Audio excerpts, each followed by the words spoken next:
Hello साथियों, आज हमारा टॉपिक चैप्टर 6 कार्य ऊर्जा और शक्ति है, जिसे हम आज समझेंगे। कार्य या कार्य की माप। कार्य करने की क्षमता या माप को कार्य कहते हैं। जैसे जेम्स जूल ने बताया, जब किसी वस्तु पर कोई बल इस प्रकार कार्य करता है कि उसमें गति उत्पन्न हो जाए, अर्थात बल अपने क्रिया बिंदु से विस्थापित कर दे, तो कहा जाता है कि बल द्वारा कार्य किया गया। जैसा कि चित्र में समझाया गया है कि एक लाइन ए बी ली है, जिस पर एक गुटका है ए, उसे डिस्प्लेसमेंट करके बी पर पहुंचाया गया है, जिसके बीच थीटा एंगल बना है। तो हॉरिजेंटल और वर्टिकल दो घटक होते हैं, जिसमें एफ कॉस थीटा लिया गया है। कार्य की डिफिनीशन से हमने एक फार्मूला बनाया। कार्य W इक्वल टू बल गुणे विस्थापन की दिशा में वस्तु का विस्थापन। इससे पता करता है कि हमारा जो बल है वो शो कर रहा है कि कितना डिस्प्लेसमेंट किया। कार्य की परिभाषा तो ऐसे भी डिफाइन कर सकते हैं कि बल गुणे विस्थापन, अर्थात बल और विस्थापन के गुणनफल को कार्य कहते हैं। ये फार्मूला है F cos theta. Dot product का मतलब है एफ डॉट एस से भी प्रकृतित कर सकते हैं।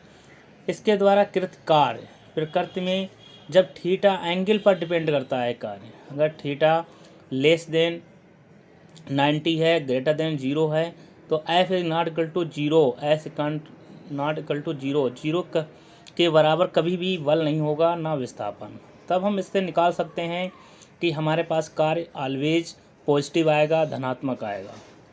जब 90 से लेस होगा और 270 के मिडिल में होता है, तो कार्य हमारा नेगेटिव आएगा। इसका मतलब है कि थीटा ऑलवेज 180 लेंगे तो कार्य ऋणात्मक पता लगेगा। आगे जब 90 डिग्री या 270 पर बाह्य बल का मतलब है एक्सटर्नल फोर्स द्वारा कृत कार्य शून्य होगा, अर्थात cos 90 लेंगे या cos 270 डिग्री। उदाहरण के लिए हमने बताया कि यदि कोई कुली अपने सिर पर ट्रंक रखकर, अर्थात बोझा रखकर प्लेटफार्म पर इधर उधर घूमता है, तो वह गुरुत्व के विरुद्ध कोई कार्य नहीं करता है, इसलिए इसका कुल कार्य 0 लिया जाता है। इसका मात्रक की बात करें तो MKS मात्रक में न्यूटन मीटर अर्थात जूल होता है। इसी को हम अगर चेंज करके CGS में ज्ञात करें, CGS में इसका मात्रक डाइन सेंटीमीटर अथवा अर्ग होगा। रिलेशन बिटवीन जूल और अर्ग। अगर हम रिलेशन की बात करें तो CGS पद्धति छोटी होती है, स्मॉल पद्धति होती है, और MKS CGS से बड़ी पद्धति है।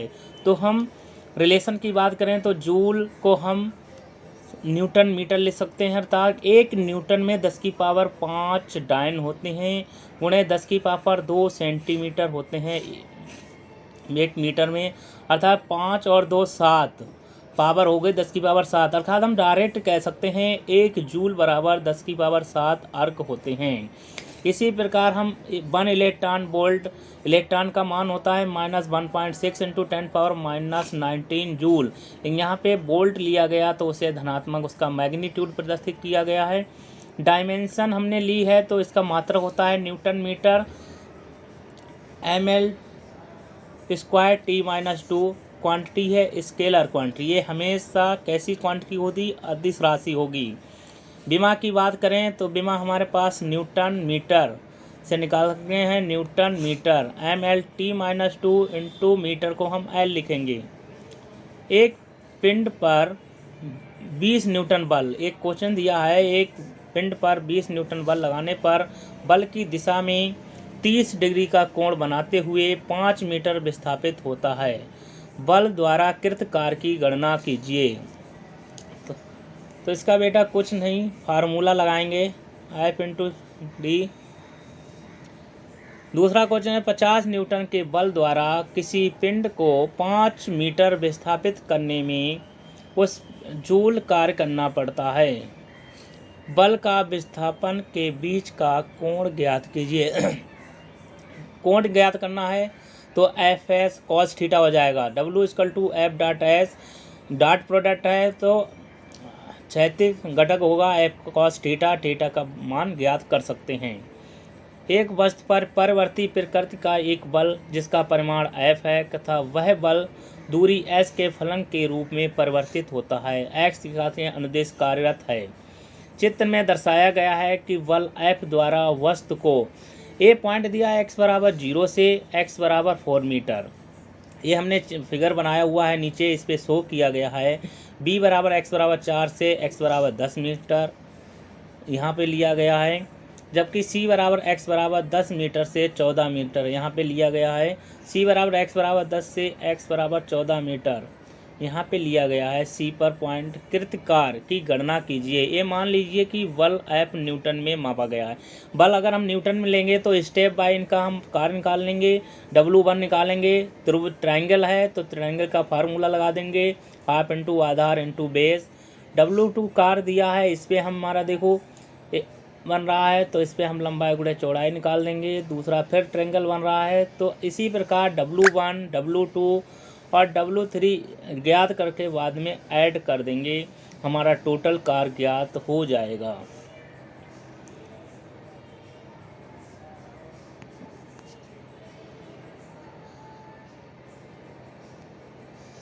सत्य। अब हमारा टॉपिक आया सत्य अथवा सामर्थ्य। सत्य अथवा सामर्थ्य, इसे इंग्लिश में हम पावर भी कहते हैं। जैसे जितनी बॉडी में पावर होगी उतना हमारा वर्क किया जाएगा। कार्य करने की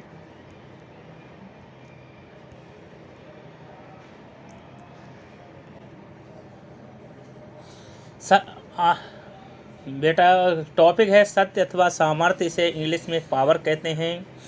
पावर का मीन ये है बेटा जितना जिसमें पावर होगी उतना वो कार्य अधिक करेगा, अर्थात कार्य करने की क्षमता को या कार्य करने की समय दर को हम सामर्थ्य कहते हैं। किसी मशीन या कर्ता के कार्य करने की दर को उस मशीन या कर्ता की सामर्थ्य कहते हैं। इसे हम पावर कहते हैं, इसलिए P से डिनोट करते हैं, अर्थात पावर बराबर कार्य बटे समय, अर्थात W/T। ताक्षणिक शक्ति P बराबर लिमिट, ताक्षणिक शक्ति का मतलब है इसका लिमिट लगा देंगे कहाँ तक के कार्य करेगा। Delta T tends to 0, delta W/T अर्थात dW/dt। इसे अवकल रूप में लिखा गया है, अर्थात हम सत्य का एवरेज निकालें अथवा औसत सत्य निकालें तो उसका मतलब होता है W/T। नियत सत्य के लिए T हमेशा 1 होगा। P equal to always. अगर हम नियत सत्य से कोई कार्य कर रहा है तो उसका समय 1 लेंगे, इसलिए सत्य हो जाएगा पावर। P बल के पदों में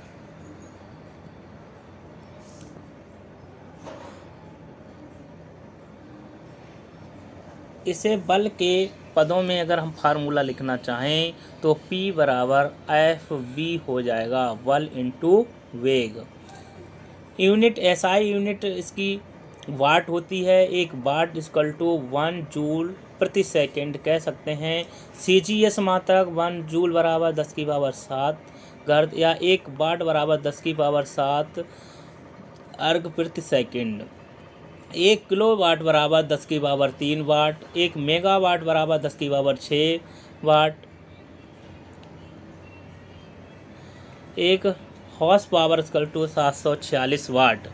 डायमेंशन की बात करें बेटा पावर की, तो डायमेंशन का वही पुराना सूत्र जिससे हमारा फार्मूला पता है, MKS मात्रक पता है, उससे हम निकाल सकते हैं। P बराबर W/T।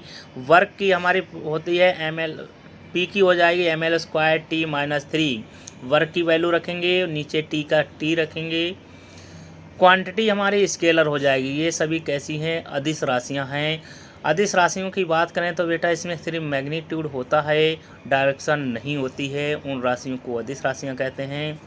1 किलोवाट घंटा हमारे घरों में जो यूनिट जल रही है उसका हमारा मात्रक जो होता है यूनिट कहते हैं, उसे हम 1 किलोवाट घंटा भी कह सकते हैं। 1 किलोवाट घंटा बराबर 3.6 × 10⁻6 जूल, अर्थात 1 यूनिट। यूनिटों की संख्या अगर हमारे निकालने का है, अगर हमारे 100 वाट का बल्ब है, अगर 24 घंटे जलता है, तो उसका मीन है कि हम इसकी यूनिट निकाल सकते हैं वाट गुणे घंटे बट्टे 1000। जितना वाट का हमारा एप्लीएंस है और कितने घंटे चलाया है, उसके गुणनफल को अगर 1000 से डिवाइड कर देंगे तो हमारी यूनिट की संख्या निकल आएगी। उदाहरण के तौर पे एक न्यूमेरिकल है, 100 वाट का बल्ब 10 घंटे तक जले तो यूनिट व्यय यूनिट 1 अर्थात 1 किलोवाट घंटा होगी। यदि 2 किलोवाट की हीटर 1 घंटे तक जले तो व्यय यूनिट की संख्या हो जाएगी 2000 वाट गुणे 1 घंटा बटे 1000 से हमारा निकल आएगा 2 यूनिट आंसर।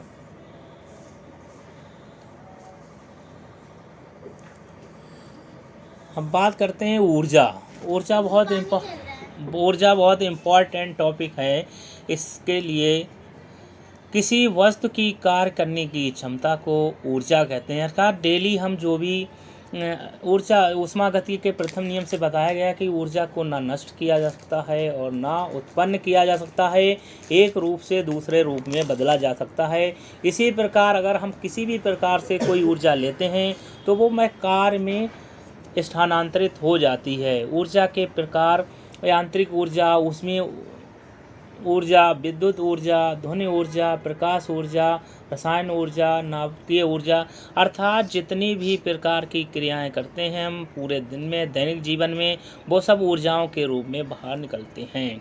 यांत्रिक ऊर्जा, मैकेनिकल एनर्जी, अर्थात किसी वस्तु द्वारा यांत्रिक कार्य करने की कुल क्षमता को यांत्रिक ऊर्जा कहते हैं। अर्थात यांत्रिक ऊर्जा को हम कह सकते हैं गतिज ऊर्जा और व स्थितिज ऊर्जा के योगफल से बनने वाली ऊर्जा अर्थात यांत्रिक ऊर्जा कहलाती है। अगर फार्मूले की बात करें, किनेटिक एनर्जी का फार्मूला लिखें 12 mv² प्लस स्थितिज ऊर्जा mgh, दोनों को ऐड कर देंगे तो हमारे पास यांत्रिक ऊर्जा की फार्मूला पता लग जाएगा। Relation between kinetic energy and momentum, अर्थात गतिज ऊर्जा और संवेग में एक रिलेशन होता है, वेरी इम्पॉर्टेंट है, ये कंपटीशन में बहुत आता है। K बराबर 12 mv², रेखीय संवेग में P हम जानते हैं P बराबर mv होता है, तो जहाँ पर B है वहाँ पे mv² रख दिया और उसका स्क्वायर कर दिया तो 12 p²/2m, अर्थात किनेटिक एनर्जी बराबर p²/2m। अर्थात दो राशियों का मान पता है तो तीसरी राशि हम ज्ञात कर सकते हैं।